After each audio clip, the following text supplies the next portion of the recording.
So when we start talking about special tests, we need to talk about instability, and we've talked a lot about this. We've talked about how you grade the ligament injuries, right? 1, 2, and 3, and that the main issue or the main reason that we have ligaments is for stability of the joints. So if a ligament gets hurt, not a grade 1, right? There's no laxity with a 1, but there is with 2s and 3s.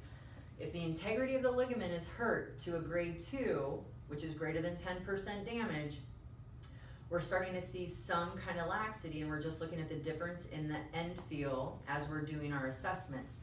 So with these, the main thing that we look for is anterior and posterior translation, and that's when we're really looking at the ACL and the PCL, but we can also see, so translation, FYI, is when they go like this and this. So if this is my tibia and this is anterior and this is my femur, if I'm like this and my femur goes anterior or my femur goes posterior, that is translation. And the same thing can happen with my tibia as well.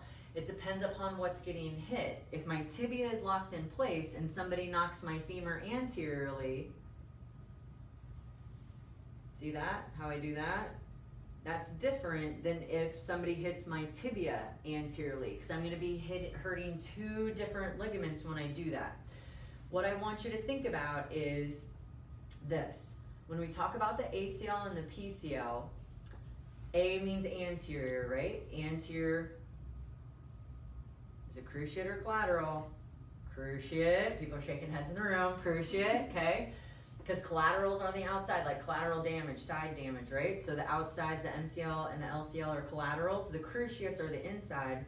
So the anterior cruciate ligament, by the way, you guys need the whole names as well as the acronyms. The ACL prevents anterior translation of the tibia on the femur, and the PCL, posterior cruciate, prevents posterior translation of the tibia on the femur. So, remember how I said before that the femur can also be the one that moves and the tibia is what sits in place? So this is where people get kind of confused about it. If the femur moves anteriorly, we're not tearing the ACL, we're tearing the PCL.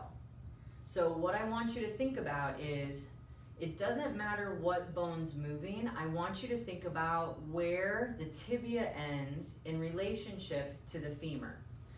So if I'm here and my tibia moves, and it moves anteriorly, I tore my ACL, and my tibia is anterior to my femur, right? Yep.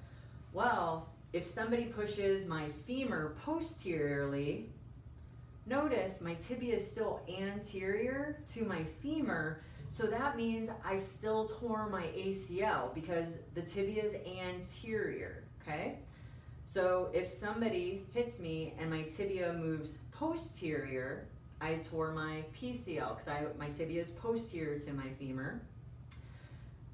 And opposite, if somebody hits me and my femur moves anterior, my tibia is still posterior to my femur, so I still tore my PCL, my posterior cruciate ligament. And this is how we're ending, not what bone is moving. So think about how they're going to be in relationship to one another after the bones move. Don't worry so much about which bone moved. And I will tell you right now, when I write tests and when I talk about this and when I explain stuff to people, I literally do this all the time. So if you guys are taking quizzes and tests and stuff and you want to do it this way, by all means, please do it, because it's going to help you learn it and understand it. I promise. There's no problem in doing those kinds of things.